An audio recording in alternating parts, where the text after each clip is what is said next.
Hai, Assalamualaikum warahmatullahi wabarakatuh. Perkenalkan, nama saya Ainun Kolbi Ramadhani, salah satu mahasiswi IAIN Palopo, program studi bimbingan konseling Islam semester 7. Jadi pada pembahasan kali ini, seperti yang tertera di judul, saya akan membahas mengenai tahap-tahap bimbingan kelompok menurut Prayitno.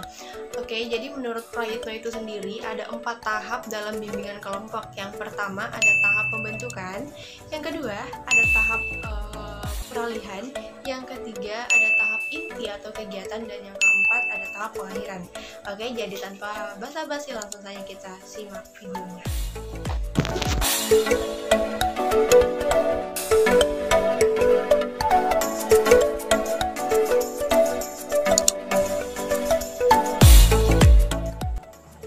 Jadi pada tahap pembentukan ini merupakan tahap pengenalan atau tahap pelibatan diri, yang dimana pada tahap ini seluruh anggota kelompok itu saling memperkenalkan dirinya satu sama lain, serta mengungkapkan tujuan ataupun harapan-harapan yang ingin mereka capai dari proses bimbingan kelompok tersebut.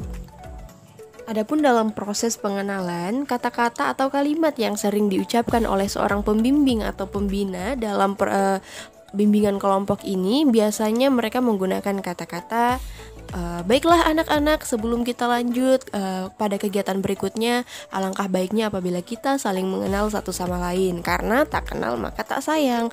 Maka dari itu mungkin perkenalannya bisa dimulai dari sisi sebelah kiri saya, dan seterusnya. Dan pada tahap pembentukan, seorang pembina atau pembimbing itu bertugas untuk mengarahkan proses bimbingan hingga selesai. Dan seorang pembimbing juga itu harus bisa menjelaskan apa itu bimbingan kelompok, apa saja asas-asasnya, tujuan-tujuannya, serta mengapa bimbingan kelompok itu harus dilaksanakan.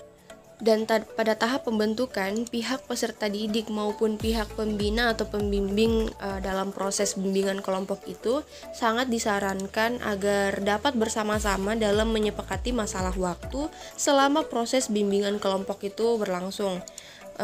Hal ini dilakukan agar proses bimbingan kelompok ke depannya itu dapat teratur dan terarah. Yang kedua ada tahap peralihan, yang dimana pada tahap ini merupakan sebuah jembatan antara tahap pertama dengan tahap ketiga, atau merupakan tahap pengalihan dari tahap pembentukan tadi kepada tahap inti atau kegiatan selanjutnya. Dan adapun aktivitas yang dilakukan pada tahap peralihan ini, yang pertama, seorang pembimbing atau pembina dalam proses bimbingan konseling itu menjelaskan kegiatan yang akan dilaksanakan pada tahap berikutnya. Terus yang kedua, menawarkan atau mengamati apakah para anggota sudah siap dalam menjalani kegiatan selanjutnya. Jadi contoh kalimat yang sering dikatakan oleh pembimbing atau pembina itu, anak-anak, apakah kalian sudah siap untuk melanjutkan kegiatan selanjutnya? Nah, ketika peserta didik mengatakan sudah siap, maka kegiatan bisa dilanjutkan. Dan yang ketiga yaitu seorang pembimbing atau pembina membahas suasana yang terjadi pada saat itu. Baik, yang ketiga ada tahap inti, yang dimana pada tahap ketiga ini merupakan inti dari kegiatan kelompok. Jadi aspek-aspek yang menjadi pengiring atau isinya itu cukup banyak ya, seperti pada tahap-tahap yang telah dilalui. Dan pada tahap ketiga inilah para peserta didik maupun pembimbing itu membahas sebuah topik yang awalnya sudah ditentukan. Jadi pada tahap ketiga ini ada beberapa hal yang harus dilakukan oleh seorang pembimbing atau pembina. Yang pertama itu mengatur agar proses kegiatan itu bersifat lancar dan terbuka. Dan yang kedua, aktif akan tetapi tidak banyak bicara. Jadi pada tahap ketiga ini pembimbing itu mempersilahkan kepada peserta didiknya untuk aktif berpartisipasi dalam mengemukakan pendapatnya. Terus yang ketiga, memberikan dorongan atau penguatan dengan penuh empati.